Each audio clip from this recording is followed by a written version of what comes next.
Kalau dulu orang masih menganggap seks itu sesuatu yang sakral ya. Ya, pingit ya. Ya, betul.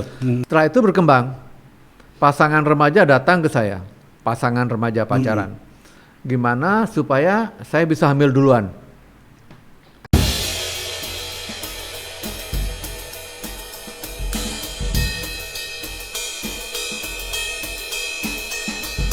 Kita kembali ke channel Case Close episode ke-48 pada hari ini, 11 November 2022. Angka yang cukup menarik, 11-11-22. Case Close mengundang pakar andrologi yang sebenarnya sudah cukup mendunia. Profesor nih mendunia, dan dulu masih saya kecil-kecil terlalu pasih di telinga saya Profesor Wimpi Panggaila. Dengan jabatan beliau Profesor Dr. Wimpi Panggaila, SPAND, KSAAM, Guru Besar Departemen Andrologi dan Seksologi Fakultas Kedokteran Universitas Udayana, Denpasar, Bali. Ya. Terima kasih Prof berkenan hadir pada hari ini. Tujuan kita bincang di sini adalah memberikan informasi yang benar kepada masyarakat dengan tidak melawan hukum, tidak memberikan pembodohan, tapi sebenarnya adalah pencerahan. Kita akan berbicara sambil ngalir aja, karena Prof Wimpi di dunia kedokteran mempunyai grade tersendiri, diakui sebagai guru besar yang mumpuni, dan Udayana mungkin sangat berterima kasih dengan keberadaan Prof di Udayana. Prof, kita berbicara sekarang ini mulai ringan-ringan yang menarik publik, perhatian publik. Ya. Sekarang ini kan boleh dikatakan yang lagi viral itu seks atau hubungan seks yang diupload melalui media elektronik yang dengan judul Kebaya Merah. Ini luar biasa judulnya ya. Nah, sebagai seorang pakar andrologi dan seksiologi, sebenarnya seperti apa kita harus menyikapi ini kalau dikaji dari keilmuan? Apakah ini semata-mata keterbatasan pemahaman? Atau malah masyarakat harus menikmati aja seperti ini karena perkembangan zaman atau teknologi? Seperti apa, Prof? Nah, kalau kasusnya Pak ya, kasus si Kebaya Merah ini, nah tentu kalau saya ikuti perkembangannya lebih banyak ke arah komersial itu. Ya kan? Padahal hanya dibayar kalau saya tidak salah 750.000 untuk itu. Sampai 900 katanya. Nah, mungkin setelah itu dia jual lagi kan kepada siapapun di media massa. Saya kira tujuan utamanya itu untuk komersial. Itu sih ya, kalau tujuan komersial saya kira banyak sih yang seperti itu. Menjual konten-konten kan banyak sekali. Bahkan kemarin saya lihat di TV itu ada seorang remaja demi konten akhirnya ditabrak truk gitu ya. Karena dia bikin konten di tengah jalan dengan menggunakan kendaraan. Nah, itu kan banyak terjadi seperti itu. Nah, ini pilihannya seks. Mengapa seks? Karena dia tahu semua orang berkepentingan dengan seks. Nah, itu yang perlu kita harus waspadai pada kondisi sekarang. Mengapa? Karena anak-anak kita di Indonesia itu juga sering sekali buka medsos. Tanpa disadari yang muncul bisa konten pornografi itu. Ya, saya sering kali protes. Mengapa Menkominfo tidak mengambil tindakan ya terhadap konten-konten yang seperti ini? Kan sebetulnya bisa. Ya. Kan punya hak tuh. Ya. Regulasi itu kan pemerintah yang mengawal kan. Kalau melanggar ya ambil tindakan, seharusnya seperti itu. Saya sepaham, Prof. Tapi tindakan ini semestinya kalau menurut saya dari pengamatan sebagai praktisi hukum kan mestinya preventif. Jangan setelah kejadian baru kita kan mestinya gitu. Kenapa seolah-olah ada pembiaran konten itu kan, Prof ya. Nah, selain itu apa lagi sarannya Profesor untuk ini? Ya pendidikan pasti kepada masyarakat, edukasi. Nah itu kan dulu beberapa puluh tahun yang lalu kan saya sering sekali itu ke sekolah-sekolah memberikan pendidikan itu, ya kan. Nah tapi sampai sekarang kan orang mungkin sudah terbiasa ya dengan informasi seperti itu, dianggap biasa aja. Kalau dulu masih dianggap tabu kan, dulu masih dianggap orang tabu. berbicara seperti itu tabu. Ya betul. Bahkan orang tua pun mengajarkan anak-anaknya kalau berbicara seks itu dianggap tabu kan. Ya, nah yang masalah sekarang, masalah besar itu yang menurut saya memang sudah terjadi perubahan. Perubahan pandangan tentang seks itu. Kalau dulu orang masih menganggap seks itu sesuatu yang sakral ya. Ya, pingit ya. Ya, betul. Jadi hubungan seks dilakukan setelah perkawinan misalnya seperti itu. Tujuannya punya anak itu. Tapi dunia kan berubah. Dulu orang hubungan seks pasti hamil. Ya. Tapi sejak ada kontrasepsi nggak perlu hamil. Nah itu kan mengubah paradigma Pola orang pikir tentang pola seks. pikir dan paradigma. Ya. Dulu kalau orang tua ya mendengar anak remajanya sudah hubungan seks, dia kaget setengah mati. Aduh kok anak saya begini, ya. Nah setelah itu berkembang, pasangan remaja datang ke saya, pasangan remaja pacaran. Gimana supaya saya bisa hamil duluan? Supaya kalau hamil kita boleh nikah gitu. Nah itu terjadi seperti itu, berkali-kali seperti itu. Nah luar biasa lagi kemarin nih, baru kemarin, ya, seorang remaja laki-laki umur 17 diantar oleh orang tuanya. Saya kira kenapa? Diantar nih, ini pertama kali saya terima tuh. Diantar, masalahnya apa? Masalahnya anak saya ini punya pacar, tapi nggak bisa hubungan, nggak bisa masuk katanya. Saya bilang, waduh celaka nih. Orang tuanya yang ngantar. Gimana Orang cara? tua si laki atau orang tua si perempuan? Yang laki. Ah. Jadi bisa dibantu nggak anak saya ini supaya bisa hubungan sama pacarnya? Nah itu ya bagi saya mengejutkan ya, tapi mungkin sekarang udah enggak juga. Nah terjadilah perubahan-perubahan seperti itu. Itu namanya perkembangan zaman termasuk dalam bidang seksualitas. Ya, ini kita berbicara adat kultur, Ya, Prof, dengan contoh kasus seperti itu.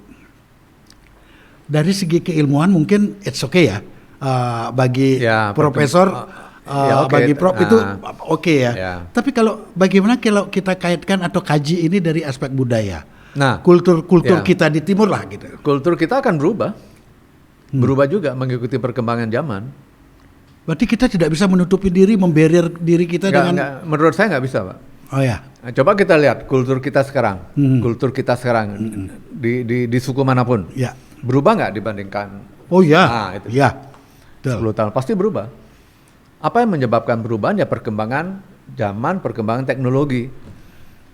Berarti Nah itu dulu nggak ada HP, nggak ada WhatsApp, nggak Ya. ada video bisa dia ngerekam sendiri. Nah itu. Sekarang orang bisa nonton pasangannya, Bisa lagi, video call, saling melihat. Itu dia. Kok dunia seperti di dalam Nah, genggaman. di sini aja, ya. Nah itu perkembangan zaman yang tidak bisa kita hindari dan kita sudah terima itu. Kalau kita tidak terima, loh masa kamu nggak punya HP? Dianggap sebagai tertinggal ya. Nah itu makanya. Dianggap seperti orang trunyan zaman Nah, itu. 20 tahun yang lalu kan, atau 30 tahun yang lalu kan. Nah itu perkembangan yang terjadi nyata gitu. Nah sekarang masalahnya akibatnya apa? Itu dulu. Akibatnya benar. Akibatnya apa? Nah kemudian terjadilah kejahatan yang dikaitkan dengan perilaku seksual itu, perkosaan anak-anak. Ya, orang tua melakukan hubungan seks dengan anaknya. Ada kan itu? Benar. Nah, itu. Ya. Dulu kan nggak ada itu. Dulu nggak. Sekarang udah layak atau pasif di telinga kita kalau orang Berkali-kali ngomong. kita dengar kan? Iya, woman trafficking atau apa itu kan udah. Ya, itu. Nah itu. Berarti dampak teknologi Luar ini biasa. luar biasa. Memang luar ya, biasa. Prof, ya. Ya. Dan ini akan terjadi terus nanti. Berkesinambungan. Berkesinambungan. Nah, sebagai pakar, Prof, apa saran Prof kepada publik? Ya, memang kita tidak bisa menolak perkembangan teknologi. Memang begitu adanya. Tapi dari aspek keilmuan yang Prof miliki, saran yang paling efektif dan bagus kepada anak-anak kita atau generasi kita selanjutnya Pertama, pendidikan seks tidak boleh ditunda lagi. Nah, Ini dari dulu sudah saya kumandangkan kira-kira 30 tahun yang lalu ya. tapi orang masih malu-malu ya. Akhirnya sampai tiba era Gus Dur almarhum. Ketika Gus Dur sebagai presiden harus ada pendidikan seks di sekolah. Betul. Nah, tapi sayangnya beliau cuma sebentar gitu. Setelah itu nggak ada lagi. Sampai sekarang pun hanya sedikit sekali sekolah yang punya kurikulum mengenai pendidikan seks itu. Iya. Ya. Dari penelitian Prof itu persentasenya sampai nggak 5%, 10%, 15%? Sekolah yang mencantumkan kurikulum pendidikan seks. Sebenarnya cukup banyak ya, tapi materinya lebih banyak dikaitkan dengan biologi gitu. Ya kan? Jadi, tidak secara tidak vulgar pada pendidikan pada seks pendidikan yang seks. utuh gitu loh.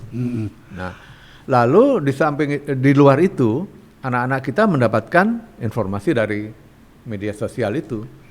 Yang kadang-kadang belum tentu benarnya kan. Banyak salahnya, kan iklan di situ. Ya. Coba Pak, seringkali saya mau buka berita kan, berita yang muncul iklan. Iklan dulu.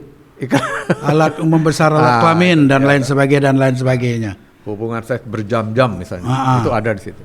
Ya. Kalau menurut Prof itu bullshit atau itu jelas iklan bohong. Iklan bohong ya. Nah, banyak sekali iklan bohong, termasuk yang diiklankan dalam bentuk ramuan. Ramuan herbal untuk kejantanan, kopi kejantanan, itu kan banyak sekali. Ya. Dan korbannya udah ada itu. Termasuk di Bali meninggal gara-gara minum kopi kejantanan. Orang menganggap ini kopi beneran, enggak ada itu. Berarti itu mungkin ada bahan dasarnya kopi, Prof ya. Cuman dicampur. Ya, di situ. Itu saya sudah melakukan beberapa kali penelitian. Nah, sampai beberapa produk itu dicabut dari peredaran. Nah, tapi yang muncul baru kan banyak. Ya. Kan nggak mungkin kita terus-menerus melakukan itu. Mengikuti itu.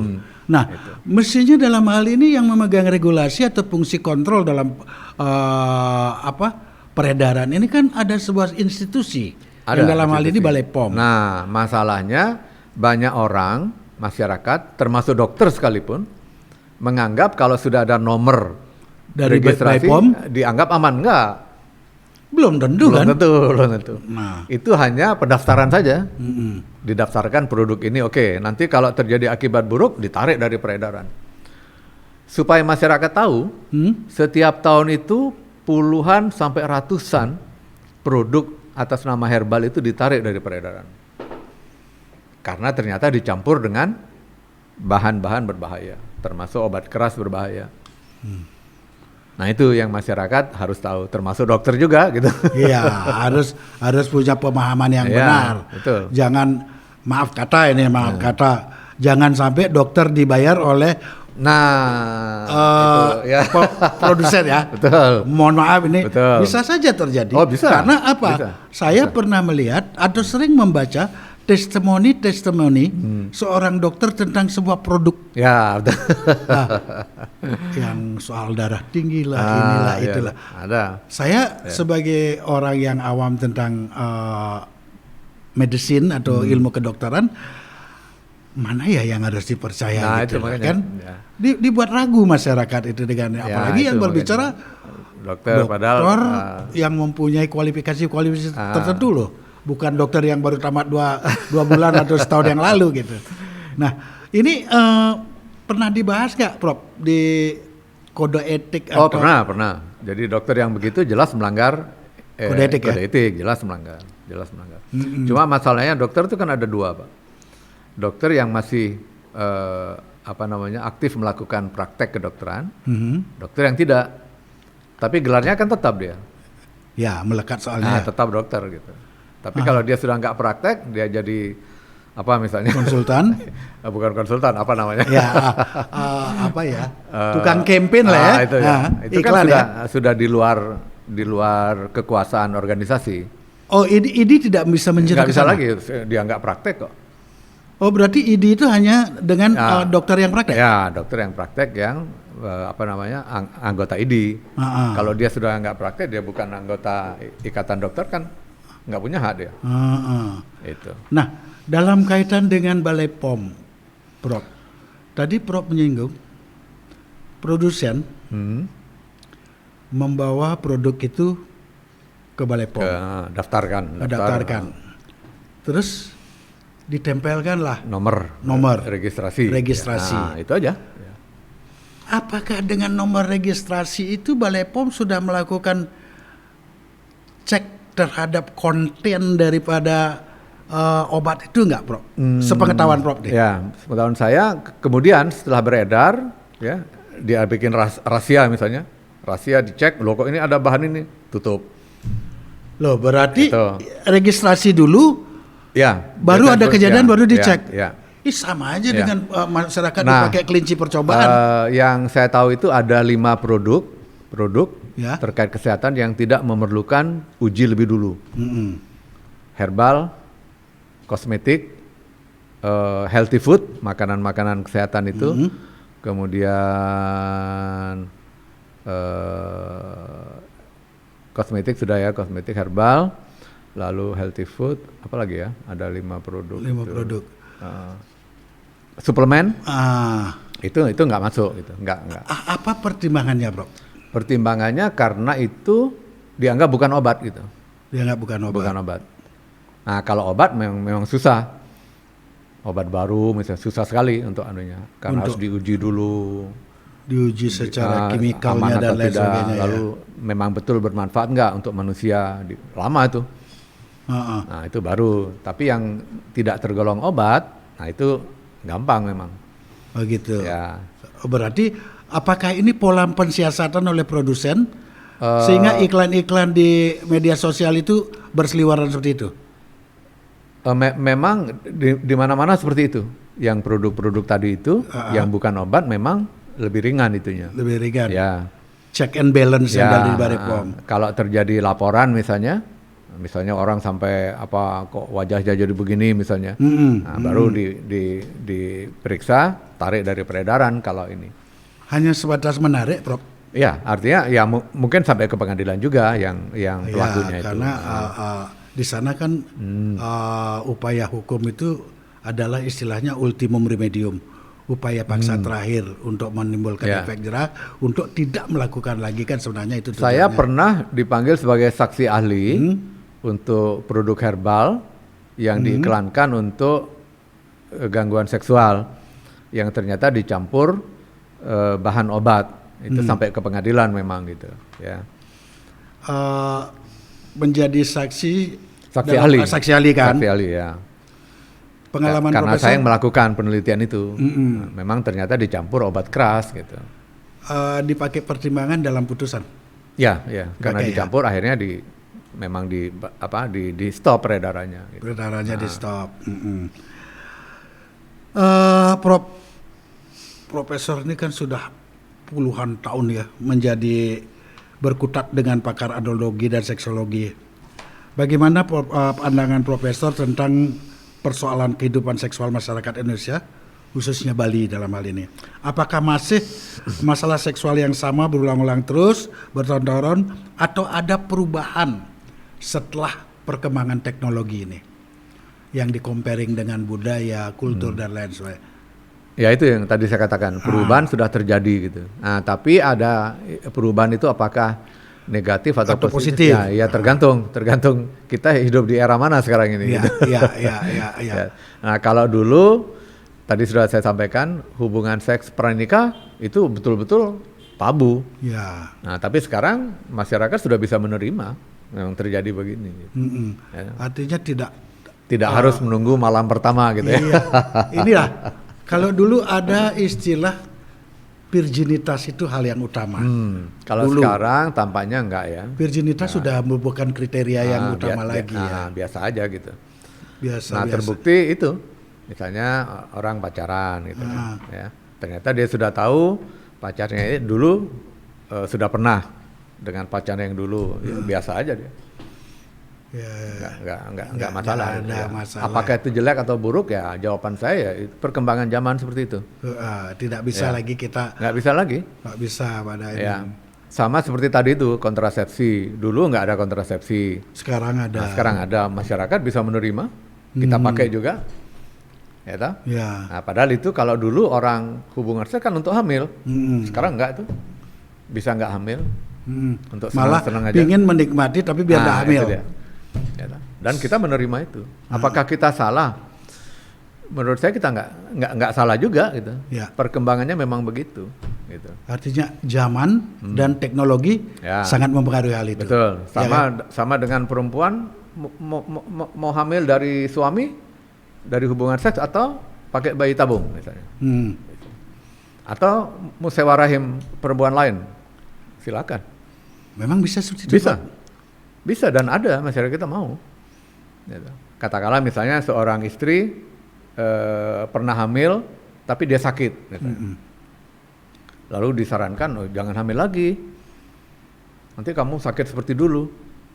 Padahal dia ingin punya anak, ya udah sewa rahim aja. Ada orang yang menyewa? Ada. Ya. Tentu kenapa mau sewa rahim ya mungkin dia pertimbangan ekonomi ya. Nah, mungkin kan dia dapat apa uang sewa gitu. Ya. Ada take and give di sana dalam faktor ekonomis. Ya. Nah, kalau seperti itu bagi si ibu, istri sah, apakah tidak termasuk bayi ini adopted? Oh enggak, kan ininya dari dia, selnya kan dari dia, Dari si laki? dari laki dan dari dia. Oh dari laki, Dan dari- ovumnya dari Ya, si dari ibu? si ibu. Oh bukan cuman... Bukan. Jadi diproses dulu, setelah jadi baru dimasukkan ke rahim sewa rahim itu gitu. Oh, ini Jadi kan tetap anak dia gitu, cuma numpang rahim aja. minjem aja. Ya, gitu. Kasarnya kayak telur dikeram aja di sana kan itu gitu ya. Dulu kan nggak ada begitu. Ya. Nah, sekarang ada. Dan itu dulu bertentangan dengan aturan undang-undang. Sekarang Ya, udah mungkin dengan pandangan agama juga. bertentangan. Nah, Ya. sekarang ya Nggak bisa dilakukan. Kalau enggak gitu, Dokter Arjana, Gus Arjana lakukan. seperti itu, ya kan. Kayak gitu ya. Perubahan itu akan terus terjadi dan kita nggak tahu 10 tahun ke depan seperti apa. Ya. Nah, tapi generasi yang 10 tahun ke depan sudah akan menerima itu. Iya, Itu. iya. Bahkan sudah menganggap itu hal yang biasa. Biasa aja, bukan gitu. luar biasa lagi. Ya. Itu. Prof,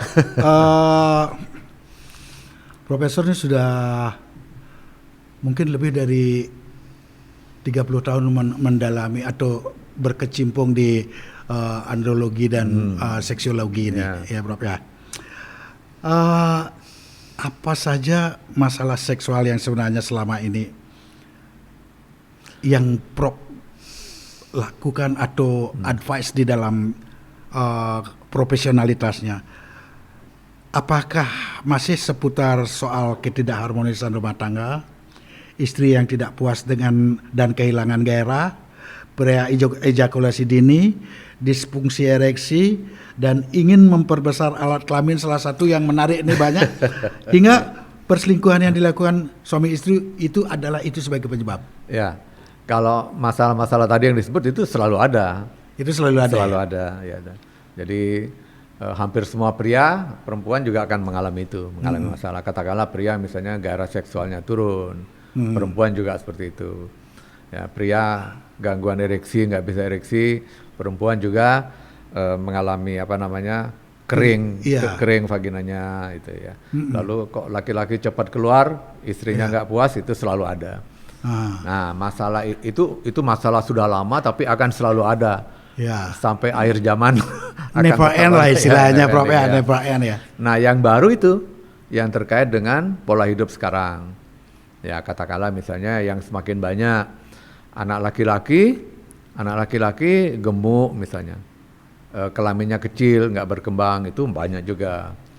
Anak perempuan masih kecil tapi payudaranya udah tumbuh, ya, rambut kelaminnya udah tumbuh. Nah, itu kan masalah bagi orang tua, kok anak saya Sudah begini. Ya. Saya dulu mungkin belum begini enggak, kan gitu bagi ibunya. Itu perubahan-perubahan terjadi dan itu kasus-kasus baru. Nah, terus tadi yang saya sampaikan itu, baru pacaran sudah mengeluh, kok pacar saya nggak bisa ereksi dengan bagus, ya. Kalau tetap gini saya nggak mau nikah. Ayo kamu berobat dulu. Nah, itu dulu kan nggak ada begitu. Oh iya, tidak ada seperti Ya. itu. Malahan ditutup-tutupin ya. Nah, itu. Itu perubahan-perubahan luar biasa yang bagi saya cukup mengagetkan juga gitu. Saya juga baru hari ini dengar itu, Prof. Kaget juga ini.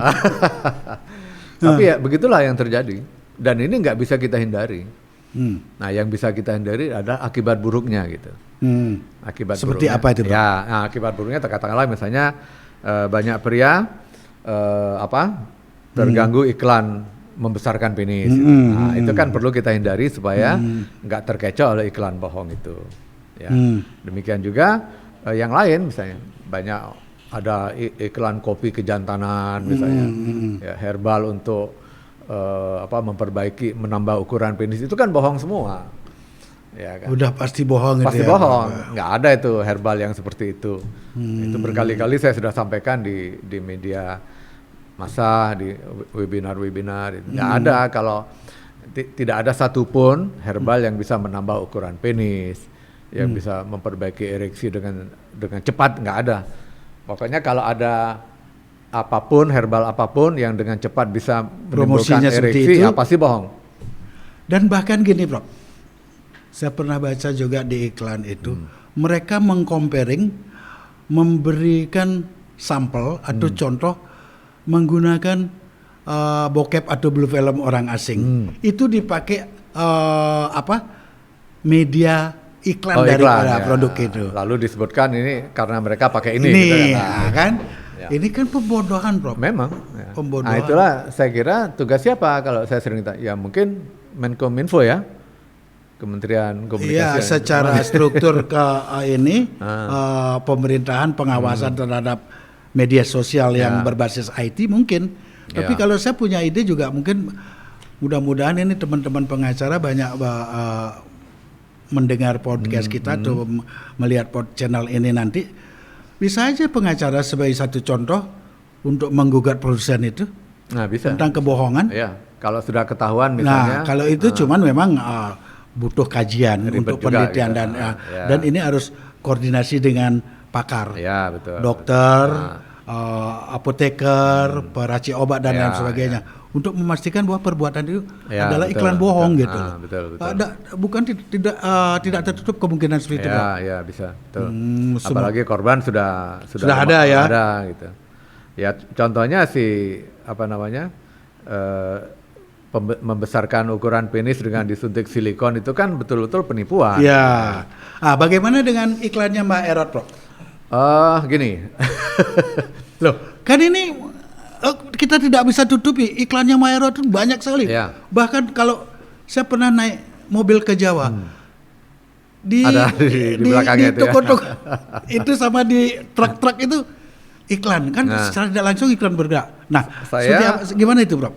Lumayan banyak menerima pasien korban gitu ya.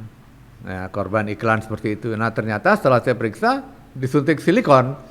Ya, jadi membesarkannya tuh disuntik silikon. Lo gimana caranya ya? Akhirnya saya coba explore apa yang kamu lakukan waktu masuk ke situ. Nah, ternyata begitu masuk ke ruangan yang agak gelap itu, remang-remang, si orang itu, pasien itu suruh telanjang, lalu matanya ditutup katanya. Terus? Waktu mata ditutup itu dia merasa dipijat gitu, dipijat penisnya, tiba-tiba dia merasa sakit katanya. Nah, waktu sakit itu mungkin ya, disuntik itu. Silikon itu. Nah, contohnya tadi itu yang. Ya, seperti itu. Seperti itu. Apakah ada hasil trial atau pengobatan model itu yang datang berobat ke kalau sudah Prof. seperti Wimpi? itu, apalagi seperti contoh tadi itu, ya harus dioperasi. Dioperasi, dibuang Silikonnya itu. ya. Karena itu kan berdampak terhadap tubuh, Prof. Karena ada benda asing di dalam betul. Silikon penis itu kan. menyatu dengan kulit, dengan jaringan. Oh ya? Gitu. Jadi begitu dioperasi, ya jangan harap bentuknya masih bagus. Masih sama. Kacau bentuknya. Oh. Antara senyum dan sedih nggak jelas. Jelas lah ya. Selain silikon, Erot, soal pembesaran kelamin laki-laki, ada juga yang mengiklankan bahkan dijual secara bebas katanya di luar negeri ini. iklannya. Saya pernah ke Belanda tapi tidak pernah melihat itu. Ada orang membawa dari China vakum Oh, ya. atau pompa. Bagaimana itu, Prof? Pompa itu sesaat bisa besar karena apa ya, tekanan negatif ya, seperti disedot gitu. Begitu dilepas kecil lagi. Gitu. Oh, berarti dia tidak bisa Enggak, konsisten kalau itu mempertahankan. Kalau itu tujuannya kan untuk membuat ereksi ceritanya.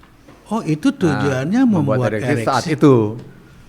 Begitu dilepas ya sudah kendor lagi gitu, bukan untuk membesarkan. Oh, bukan untuk membesarkan, itu hanya untuk ereksi. Ya, itu salah satu pilihan kalau orang katakanlah dengan obat nggak bisa, misalnya dengan obat dia ada kontraindikasi nggak bisa misalnya. Oh, ini berarti terapi sampingan sebagai sebuah alternatif dong? Ya, tapi kan orang malas masa tiap kali gitu mau dimasukin pompa gitu, memangnya ban gitu. Ya. Itu. Nah, ini perlu juga tim kreatifnya Case Close untuk mendalami ini biar ada sosialisasi yang benar kepada publik. Jangan coba gitu ya, jangan dicoba. Jangan dicoba-coba dengan cara begitu. Terus Prof, ini masih kita ya topik yang menarik itu memang kadang-kadang seksologi ini tidak pernah putus untuk kita bahas ya. Bagaimana tentang obat-obat yang dikatakan memperbaiki orang ejakulasi dini? Oh ya, kalau obat memang ada. Memang ada. Ada, obat memang ada, tapi tentu itu tergolong obat keras ya. Jadi betul-betul pemberiannya harus dengan sesuai resep dokter. Dengan resep dokter, sesuai pemeriksaan dokter. Nggak bisa disalahgunakan, nanti bisa terjadi akibat buruk. Itu ya. Saya dengar-dengar itu ya baca di koran, terutama koran tim kreatifnya Case Close itu sering menaikkan yang begitu. Terus ada sebuah koran lain lagi, ada mengambil judul Tom Loss kalau tidak salah dulu, selalu topiknya adalah seksiologi ya. Dan apabila itu katanya tidak sepengetahuan dokter atau diminum secara arogan gitu lah, kan banyak sekali yang meninggal di atas perut atau ya. Jadi sering saya terima laporan begitu, lalu secara bergurau saya sampaikan, nggak masalah lah saya bilang. Penduduk kita kan berapa ratus juta sekarang. Hilang satu nggak apa-apa ya? Meninggal baru berapa saya bilang. Iya sih. Cuman pola-pola ini kan perlu juga penyadaran.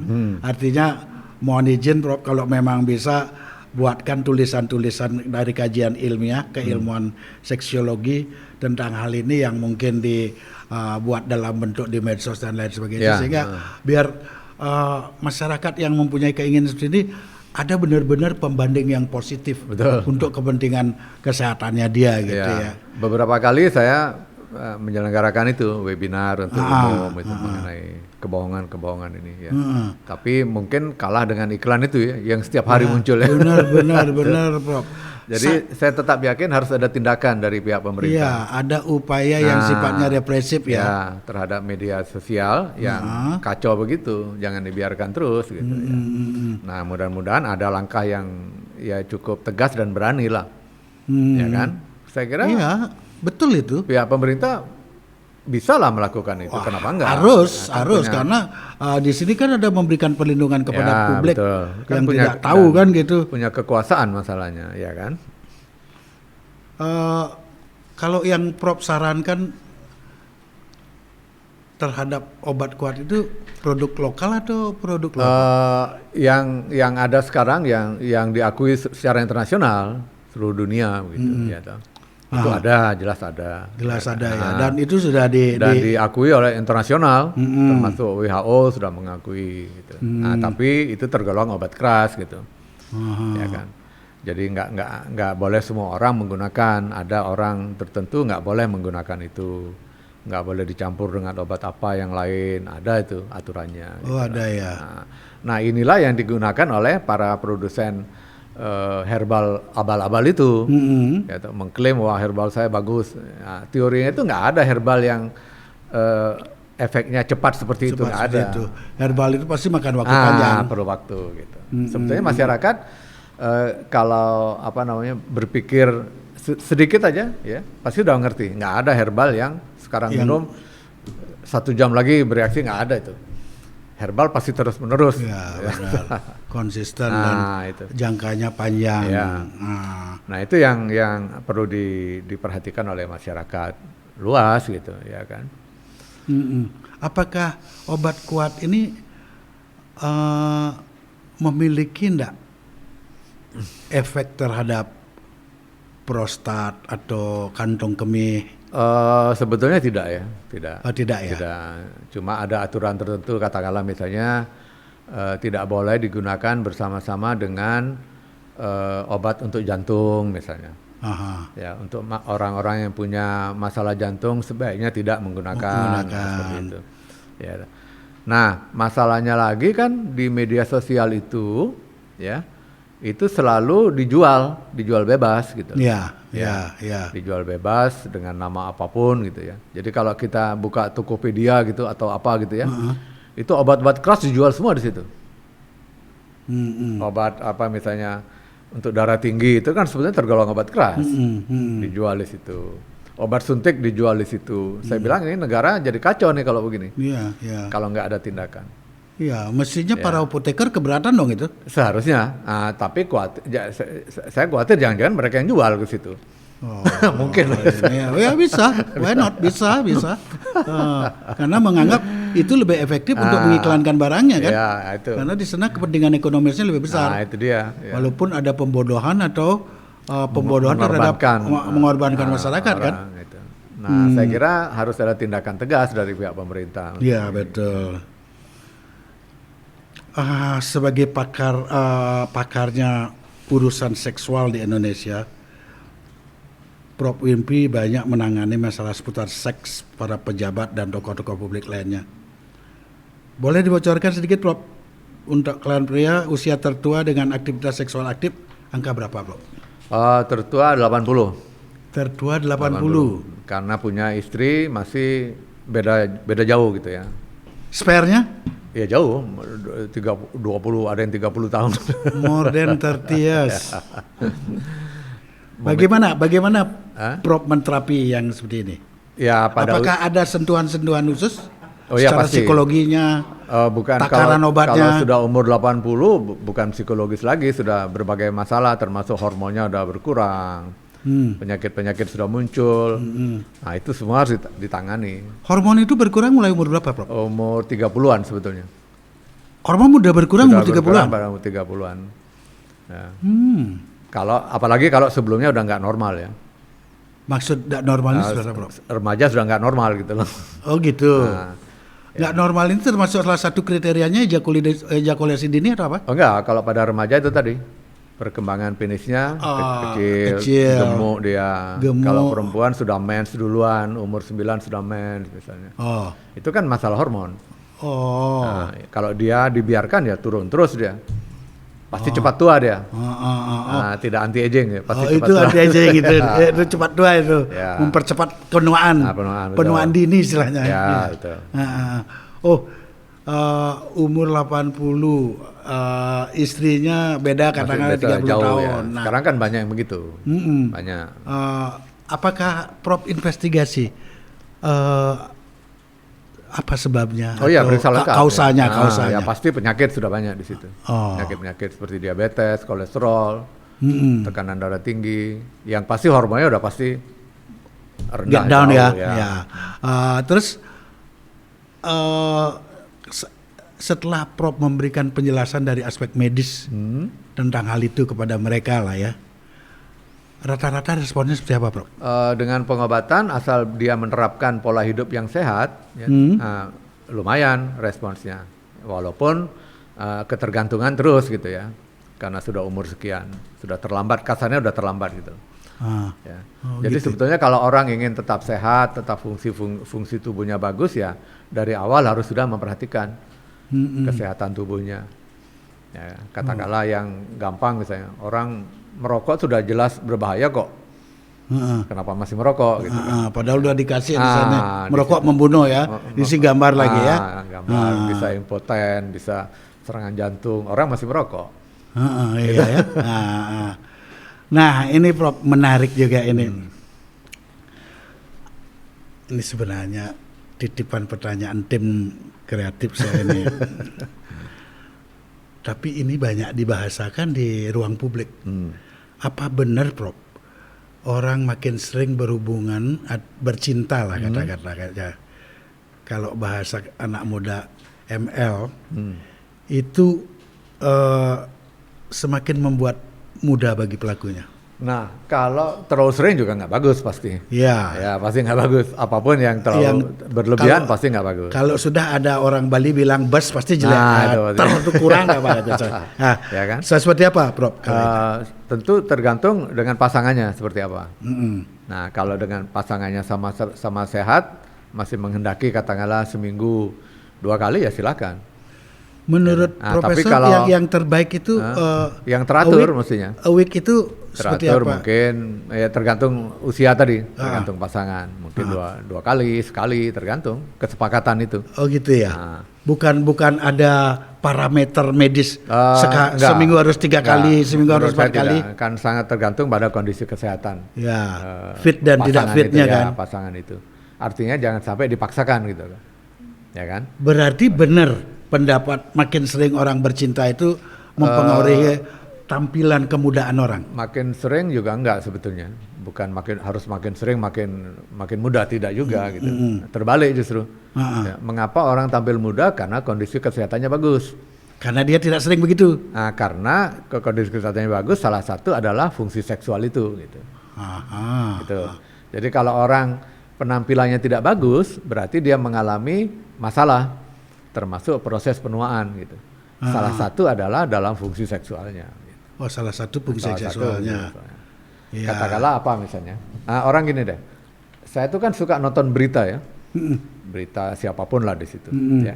Yang sering saya perhatikan tuh adalah penampilan orang, ekspresi wajahnya, cara dia ngomong, cara dia berjalan, bentuk tubuhnya itu sering saya perhatikan. Iya. Nah, kalau bentuk tubuh orang misalnya gemuk banget gitu ya, gemuk sekali, pasti dia tidak sehat.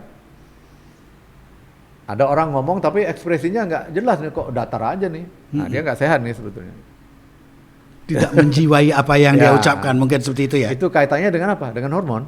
Oh, itu hormon, Rob. Itu kaitannya dengan hormon. Oh iya. Nah, katakanlah orang perutnya besar. Ya sorry nih, ya. Kebetulan Pak nggak besar nih. Oh, terima kasih, Rob.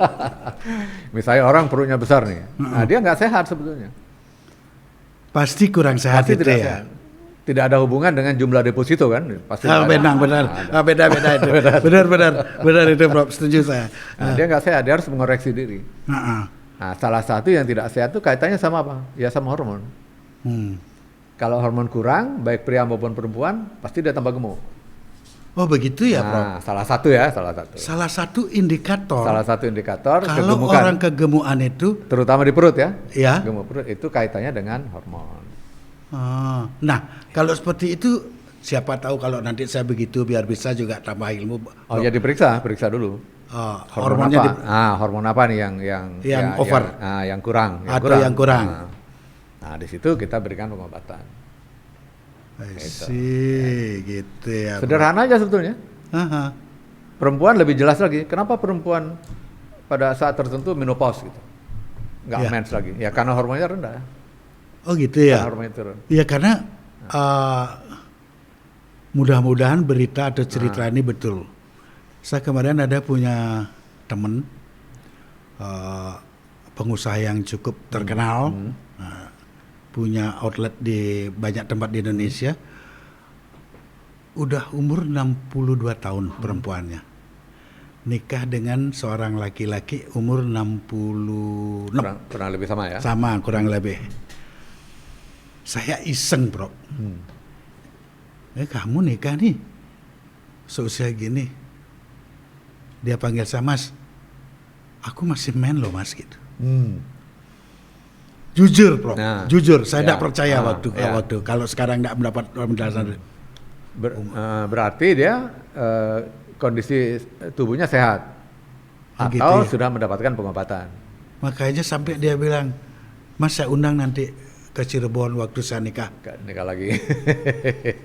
Lucu ya, Prof. Berarti hormon mempunyai pengaruh, pengaruh sangat besar. punya pengaruh terhadap anti-aging. Ya, betul. Oke, Prof. Sebagai pertanyaan terakhir nih, Prof. Seks yang menyimpang itu menurut Profesor seperti apa sih? Nah, kalau pengertian menyimpang dalam artian dulu disebut deviasi gitu ya. Misalnya orang hanya terangsang pada anak-anak misalnya. Pada orang dewasa tidak, itu jelas menyimpang. Ya kan? Ada orang yang apa lagi yang menyimpang? Yang paling mengerikan terangsang pada jenazah misalnya. Ada, Bro? Ada walaupun jarang gitu. Makanya sampai gali kuburan itu. Itu bukan untuk kepentingan kedikjayaan, Bro? Enggak. Ada memang, walaupun jarang ya. Nah, itu contohnya. Tertarik pada anak-anak kan semakin banyak diekspos tuh. Anak kecil jadi korban gitu. Ya kan? Nah, kalau homo dulu disebut penyimpangan. Sama lesbi?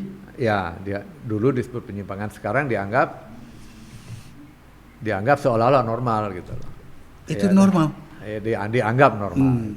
Enggak, dianggap normal, mohon maaf nih, Prof. Dari aspek medisnya atau sosiologinya? Dari aspek medis ya tentu sebetulnya ada masalah gitu. Ada masalah dari kecil. Katakanlah misalnya begini. Yang banyak saya lihat adalah anak yang dibesarkan di dalam keluarga tidak harmonis. Broken. Nah, katakanlah misalnya si bapak itu sering melakukan kekerasan istrinya, dilihat oleh anak laki-laki itu. Anak laki-laki kan nggak berdaya dia. Nah, lalu dia merasa kok ibu saya diginikan, saya kasihan. Saya ingin jadi seperti ibu aja supaya saya melindungi ibu. Nah, lalu dia merasa perempuan gitu. Lalu besar anak itu menjadi homoseksual, dia seperti perempuan gitu. Itu antara lain. Salah satu contoh ya. Karena itu keluarga tuh harus harmonis harusnya. Kalaupun tengkar suami istri jangan di depan anak. Benar. Kunci pintu dulu. Benar. Kira-kira gitu. Saya setuju itu, Prof, untuk memberikan pendidikan yang baik kepada generasi selanjutnya. Ya, itu salah satu penyebab ya. Penyebab lain tentu karena gangguan sejak kecil. Di dalam rahim sudah terganggu misalnya, perkembangannya menjadi terganggu.